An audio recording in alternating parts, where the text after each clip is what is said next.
नमस्कार प्यारे दोस्तों, पीसीएस वाणी में आपको बहुत बहुत स्वागत है। दोस्तों, जैसा कि पता है आपको, हमने हिस्ट्री की सीरीज़ प्रारंभ की है। फिलहाल हम प्राचीन इतिहास पढ़ रहे हैं दोस्तों, एनिसेंट हिस्ट्री, जो आगामी टीएसटी, पीएचडी और प्रोफेसर के एग्ज़ाम जो होने वाले हैं उसके लिए बहुत ही महत्वपूर्ण है। और केवीएस का हाल ही में जो विज्ञापन आया है उसके लिए भी ये महत्वपूर्ण वीडियो है। अतः आप इस वीडियो को पूरा देखिएगा। यहाँ दूसरा वीडियो है दोस्तों, इसके पहले हम पूरा पाषाण काल पढ़े थे और आज पढ़ेंगे हम मध्य पाषाण काल। ठीक है, ये नोट्स हम दोस्तों बनाए हैं और उसी नोट्स का एनालिसिस आपके सामने कर रहे हैं। ठीक है, आइए देखते हैं। पहला है दोस्तों पॉइंट, मध्य पाषाण युग का प्रारंभ। जो मध्य पाषाण युग था उसका प्रारंभ दोस्तों 8000 ईसा पूर्व के आसपास हुआ था। ठीक है ना, जो मध्य पाषाण काल था दोस्तों, इसका प्रारंभ 8000 या 10,000, कुछ लोग मानते हैं 10,000 ईसा पूर्व से 4000 ईसा पूर्व तक माना जाता है। ठीक है, इससे क्वेश्चन पूछा जा सकता है। आगे, भारत में मध्य पाषाण काल के विषय में जानकारी सर्वप्रथम 1857 ईस्वी में हुई, जब CL, ठीक है, कार्लाइल, ठीक, ने बिंद छेद में लघु पाषाण उपकरण खोज निकाले। ठीक, क्या नाम था इनका दोस्तों? CL कार्लाइल इनका नाम पूछा जा सकता है कि सर्वप्रथम मध्य पाषाण काल की जानकारी कब हुई, जब 1857 की ईस्वी के आसपास दोस्तों CL कार्लाइल ने, ठीक है ना, बिंद क्षेत्र के कुछ लघु पाषाण उपकरण खोज निकाले थे। ठीक है, अब इस समय के औजार कैसे थे दोस्तों, इसके बारे में जानते हैं, क्या विशेषताएं थी उनकी। मध्य पाषाण युग के औजार छोटे पत्थरों से बने होते थे दोस्तों, जिन्हें माइक्रोलिथिक कहा जाता था। क्या कहा जाता था? माइक्रोलिथिक। ठीक है, इस समय के औजार दोस्तों नुकीले होते थे, ठीक है, छोटे होते थे, और जो कि पूरा पाषाण काल के दोस्तों ऐसे नहीं थे। पूरा पाषाण काल के औजार बहुत ही बड़े बड़े होते थे, ठीक है, नुकीले नहीं होते थे। ठीक, जैसे मानो आगे बढ़ता गया तो औजारों में, ठीक है ना, एक नई टेक्निक इन्होंने डेवलप की। ठीक है, उन औजारों को तरह तरह के तरीके से बनाने लगे थे, जिनमें से ब्लेड, ठीक है ना, ब्लेड आकार के होते थे, क्रोड, नुकीले त्रिभुज के जैसे, नवचंद्राकार, ठीक है ना, नवचंद्राकार जैसे, इस तरह है ना, इस तरह के औजार होते थे। ठीक है, और ज्यामिति औजार, प्रमुख ज्यामिति औजार इस तरह के थे दोस्तों। आगे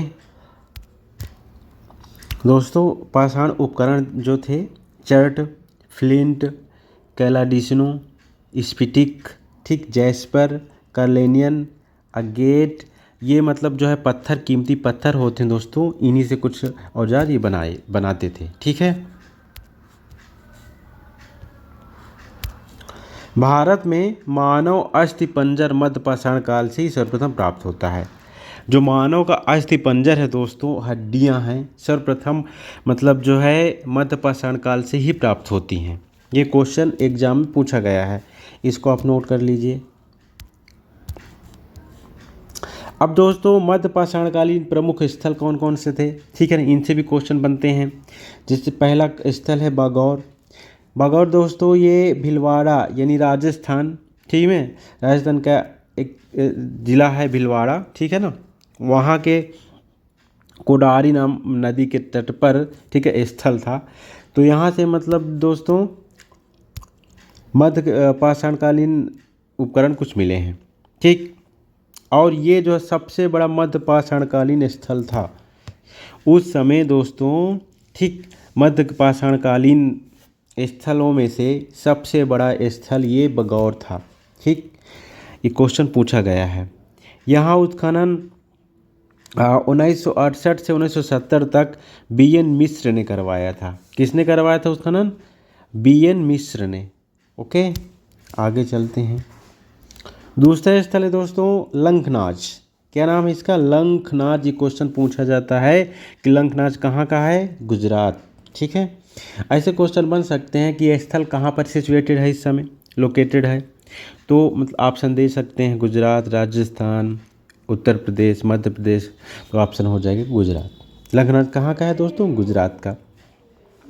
एच डी संकालिया, द्वारा इसका उत्खनन करवाया गया था। किसके द्वारा दोस्तों? एच डी संकालिया ने इसका उत्खनन करवाया था। शुष्क क्षेत्र में उद्घटित, ठीक है, उद्घटित यह पहला स्थल है। यानी मतलब जो है, जो शुष्क क्षेत्र था जहाँ पर बारिश कम होती है, उस जगह पर ये उत्खनन किया गया था स्थल। ठीक है, आगे देखते हैं। और दोस्तों इस स्थल से मध्य पाषाणकालीन संस्कृत के विकास क्रम का पता चलता है। ठीक है, यहाँ से रेत के ठोस टीलों के 100 से अधिक स्थल मिले हैं।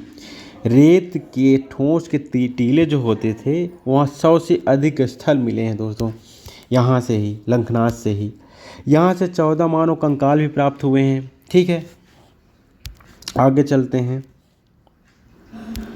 सराय नाहर राय, ये यूपी में है दोस्तों। ठीक, इससे भी क्वेश्चन बनते हैं। इसका उत्खनन जी.आर. शर्मा ने करवाया था। किसने करवाया था? जी.आर. शर्मा। पूछा जा सकता है सराय नाहर का उत्खनन किसने करवाया? तो जी.आर. शर्मा ने करवाया था। यहाँ से स्तंभ गर्त के प्रमाण मिले हैं। ठीक, यहाँ से ढेर सारे नर कंकाल मिले हैं, मानव के कंकाल मिले हैं यहीं से। शवाधानों में से, ठीक है, मृतक संस्कार विधि पर प्रकाश डाला गया था। यहाँ पर जो मृतक संस्कार विधि होती थी, जैसे अभी भारत में होती है, ठीक है ना, उस हिसाब मतलब उस समय ये इस विधि का पता चलता है मध्य पाषाण काल में इस जगह से। ठीक है, सराय नाहर राय की बात हो रही है दोस्तों। यहाँ से सराय नाहर राय से दोस्तों हत्या का प्रथम साक्ष्य मिला है। यानी जब व्यक्ति की हत्या की गई थी तो ऐसा साक्ष्य यहाँ से मिला है सराय नाहर राय से। तो ये क्वेश्चन पूछा जाता है एग्जाम में। आगे मादहा, बहुत फेमस है दोस्तों। ये प्रतापगढ़ में है, उत्तर प्रदेश का एक जिला प्रतापगढ़ है जो आंवलों के लिए बहुत फेमस है। ये मदहा यहाँ पर है दोस्तों। ठीक है, अब देखिए यहाँ से स्तंभ गर्त के प्रमाण मिले हैं। ठीक, और यहाँ से बूचड़ खाना मिला है। ये LT, ठीक है, 2018 में जो पेपर हुआ था LT ग्रेड का, उसमें एक क्वेश्चन पूछा गया था। बूचड़ खाना का मतलब होता है जो पशुओं की हत्या की जाती है उस स्थान को बोला जाता है जहाँ पर पशु की हत्या की जाती है। हड्डियों के आभूषण मिले थे यहाँ से।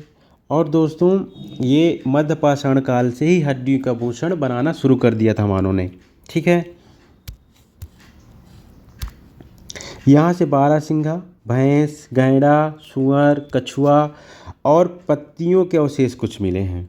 ठीक, इन जानवरों के अवशेष दोस्तों यहाँ से मिले हैं। आगे देखते हैं, मादहा की बात हो रही है दोस्तों। स्त्री पुरुष को एक साथ दफनाने के साक्ष्य मिले हैं। एक कब्र में दो, ठीक है, 2 व्यक्तियों को एक साथ दफनाया गया था। कितने व्यक्तियों को? 2 व्यक्तियों को एक साथ दफनाए गए थे। क्वेश्चन पूछा जा सकता है एग्जाम में कि एक साथ 2 व्यक्तियों को कहाँ दफनाया गया था, कहाँ से ऐसा प्रमाण मिला है? तो मादहा से ऐसा प्रमाण मिला है। यह आभूषण से युक्त कब्रें प्राप्त हुई हैं। जो आभूषण होते थे उनसे युक्त कब्रें मिली हैं। जो कब्र होती थी उनमें आभूषण दफनाए गए थे कुछ जगहों पर, ऐसा यहाँ साक्ष्य मिला है। इसके बाद दमदमा है, ये भी प्रतापगढ़ का स्थल है दोस्तों। पट्टी तहसील उत्तर प्रदेश का है। यहाँ से ब्लेड, फलक, ब्यूरीन आदि लघु उपकरण मिले हैं। ठीक है, जो औजार होते थे दोस्तों पत्थरों से बने, ऐसे उपकरण वहाँ मिले हैं दमदमा में। हड्डियों के आभूषण भी मिले हैं यहाँ पे। देखिए हड्डियों का आभूषण दोस्तों जो मादहा था वहाँ भी मिले हैं, दमदमा यहाँ भी मिले हैं। ठीक है, कुछ पक्षियों, अब देखिए पक्षियों के उपकरण यहाँ मिले हैं, जैसे मछलियों, कछुओं की हड्डियाँ हैं मिली हैं, जो इनकी हड्डियाँ थी, ठीक है ना, इन यहाँ से मिली हैं दमदमा से। और यहाँ से एक कब्र में 3 या 4 व्यक्तियों को एक साथ दफनाए गए थे। क्वेश्चन PCS में पूछा गया है दोस्तों। UP PCS का जो एग्ज़ाम हुआ था उसमें एक नहीं कई बार ये क्वेश्चन पूछा गया है, और LT ग्रेड में भी ये क्वेश्चन शायद पूछा गया था। मतलब यहाँ से मतलब ऐसा स्थल था दमदमा जहाँ से एक कब्र में 3 या 4 व्यक्तियों को एक साथ दफनाया गया था। महादाह जो महादाह था उसमें 2 को साथ दफनाया गया था, ऐसा प्रमाण मिला है। लेकिन जो दमदमा है यहाँ 3 या 4 व्यक्तियों को एक साथ दफनाया गया था, ऐसा क्वेश्चन पूछा गया कई बार, इसको आप नोट कर लीजिए।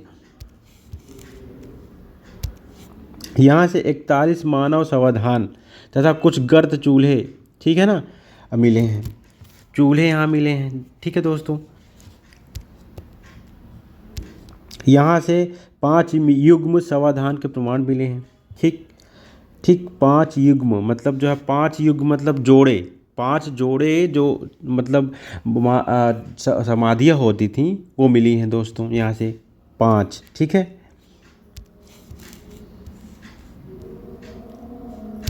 चोपनी मांडो दोस्तों ये उत्तर प्रदेश के इलाहाबाद में है, ठीक है। ये भी क्वेश्चन पूछा जाता है, कहाँ है चोपनी मांडो, इलाहाबाद में है।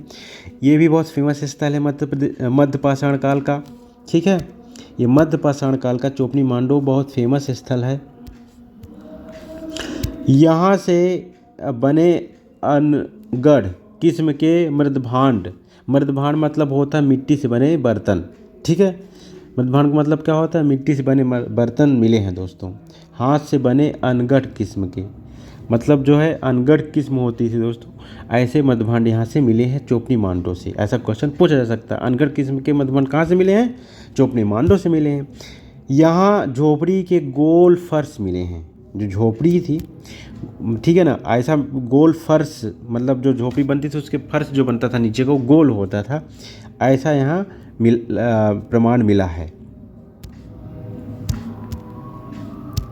यहाँ से सरकंडे और बांस के निशान वाली पक्की मिट्टी के पिंड भी मिले हैं दोस्तों। जो सरकंडे होते हैं दोस्तों ना, और बांस के निशान वाली पक्की मिट्टी के पिंड भी मिले हैं यहाँ से, ऐसे प्रमाण मिला है। यहाँ से हथौड़ा, पत्थर, छिलाई, ठीक है, प्रयोग होने वाले पत्थर भी मिले हैं, जो हथौड़ा और ठीक है ना, यहाँ से हथौड़ा, पत्थर और सिलाई का प्रयोग होने वाले पत्थर भी मिले हैं, ठीक है। अब इसके बाद दोस्तों आगे चलते हैं। मोहराना पहाड़, बगही खोर, लेखैया, ये स्थल है दोस्तों। ये स्थल दोस्तों उत्तर प्रदेश का विंध्य क्षेत्र जो है, ठीक है, जहाँ सर्वप्रथम मतलब मध्य पाषाणकालीन स्थल मिले थे दोस्तों विंध्य क्षेत्र से, ठीक है। तो ये वहाँ के स्थल हैं। ये दोस्तों मिर्ज़ापुर ज़िले में मोरहाना पहाड़ है, बगही खोर है, लेखैया है नामक स्थल मध्य पाषाण के लघु पाषाण उपकरण के साथ साथ नर कंकाल भी मिले, मानव कंकाल भी यहाँ से मिले हैं, मतलब छोटे छोटे पाषाण उपकरण मिले हैं, पत्थरों के औजार मिले हैं और मानव कंकाल भी यहाँ से मिले हैं। अब ये क्वेश्चन पूछा गया था उत्तर प्रदेश पीसीएस में, ठीक है, यूपी पीसीएस में क्वेश्चन पूछा गया था कि लेखैया से, ठीक है, लेखैया से सर्वाधिक मानव कंकाल मिले थे इस समय, ठीक है ना, 17 मानव कंकाल मिले थे। ओके दोस्तों आगे चलते हैं। आदमगढ़ होशंगाबाद मध्य प्रदेश में, आदमगढ़ कहाँ है दोस्तों, ये होशंगाबाद है मध्य प्रदेश के, ठीक है ना। आदमगढ़ शैलाश्रय, शैल मतलब पत्थर, पत्थर से के आश्रय मतलब पत्थरों में जो घर बना के रहते थे सब समूह, 2500 सूक्ष्म औजार, ठीक है, प्राप्त हुए यहाँ से। कितने दोस्तों, 2500 सूक्ष्म औजार, छोटे छोटे औजार यहाँ से आदमगढ़ से प्राप्त हुए हैं दोस्तों, ठीक है। आगे देखते हैं। यहाँ से दोस्तों गधे का टूटा हुआ अग्रभाग मिला है दोस्तों, ये बहुत इंपॉर्टेंट क्वेश्चन है। गधे का टूटा हुआ अग्रभाग कहाँ से मिला है दोस्तों, ठीक है, तो आप आंसर होगा आदमगढ़। कहाँ से मिला है दोस्तों, आदमगढ़, आदमगढ़, ठीक है। ये मध्य पाषाण काल स्थली है दोस्तों, ठीक है। यहाँ से गधे का टूटा हुआ अग्रभाग मिला है। गोल छल्ले पत्थर सर्वप्रथम पालतू पशुओं, कुत्ते, बकरी, भैंस, भेड़, सुअर, सांभर, बरसिंघा, बारहसिंगा, हिरन, खरगोश आदि की हड्डियाँ भी यहाँ से मिली हैं। आदमगढ़ से दोस्तों पशुपालन का साक्ष्य मिला है। ठीक है, मध्य पाषाण काल का पशुपालन का साक्ष्य कहाँ से मिला है? आदमगढ़ से। ठीक, ये क्वेश्चन बहुत बार पूछा गया है। और एक चीज़ नोट कर लीजिए दोस्तों कि जो पशुपालन का साक्ष्य सर्वप्रथम कब से मिलना शुरू हो जाता है? तो ये मध्य पाषाण काल से मिलना शुरू हो जाता है। और सर्वप्रथम कहाँ से मिला है दोस्तों? आदमगढ़ से मिला है। ओके, आगे चलते हैं। अब पहला पालतू पशु कौन था? तो कुत्ता था दोस्तों। पशुपालन का प्रथम साक्ष्य यहीं से प्राप्त हुआ जिसमें कुत्ता, ठीक है, पहला पालतू पशु था। इसके बाद दोस्तों भेड़ थी। ठीक है, तो ये क्वेश्चन कई बार पूछा गया है दोस्तों कि आदमगढ़ जो मध्य पाषाणकालीन स्थल था, यहाँ से सर्वप्रथम पशुपालन के साक्ष्य मिले हैं। आगे चलते हैं। पंचमढ़ी ये मध्य प्रदेश में दोस्तों, यहाँ से मध्य पाषाणकालीन 2 शैल आश्रय मिले हैं जिनका नाम जम्बूद्वीप, डेरोथी द्वीप है। ठीक है, अब ये क्वेश्चन पूछा गया था कि जम्बूद्वीप, डेरोथी द्वीप कहाँ के स्थल हैं। ठीक है, यह शैलाश्रय जो है ये कहाँ के हैं? तो ये पंचमढ़ी मध्य पाषाणकालीन स्थल थे।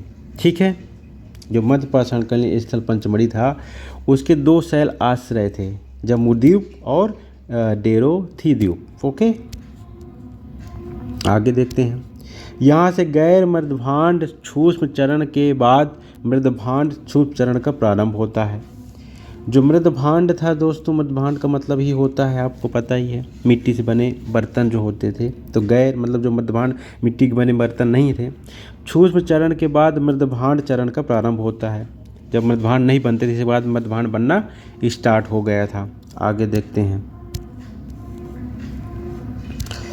जलाहल्ली ये कर्नाटक में है दोस्तों। ये क्वेश्चन पूछा जा सकता है कि जलाहल्ली कहाँ है? तो कर्नाटक में है। यहाँ से प्रस्तर, ठीक है, प्रस्तर मतलब पत्थर, औजार उद्योग की एक नवीन विशेषता रोमन लिपि, ठीक है, डी अक्षर के आकार के तिरछे तीर फलकों का उत्पादन होता था। यहाँ दोस्तों प्रस्तर यानी औजार उद्योग बना था। ठीक है ना, उसकी विशेषता ये थी कि रोमन लिपि जो होती थी, जो इंग्लिश की लिपि क्या है? रोमन है, तो उसका डी अक्षर के आकार का तिरछे तरह के फलकों का निर्माण होता था यहाँ। ठीक है, आगे चलते हैं। आगे अब समाप्त है दोस्तों, यहीं से मध्य पाषाण काल समाप्त होता है। मध्य पाषाण काल से दोस्तों यही पूछा जाता है, ठीक, कि यहाँ के कौन से प्रमुख स्थल थे, कहाँ पर सिचुएटेड हैं इस समय। ठीक है, आप इनको पॉइंट आउट कर लीजिए। और ये भी कभी कभी पूछा जाता है कि यहाँ से मतलब इसका उत्खनन किसने करवाया, तो आप इसको ज़रूर नोट कर लीजिए। ठीक, और ध्यान में रखिएगा। और इसी तरह के वीडियो हम लाते रहेंगे, अतः हमारे चैनल को सब्सक्राइब कर लीजिए। ठीक, हम खुद नोट बना करके पॉइंट आउट करेंगे क्वेश्चन जो इंपॉर्टेंट होंगे परीक्षा के दृष्टिकोण से, वही क्वेश्चन आपको बताएंगे। और एग्ज़ाम में इनसे ही क्वेश्चन ज़रूर पूछे जाते हैं। ठीक, thanks for watching this video, please subscribe my channel.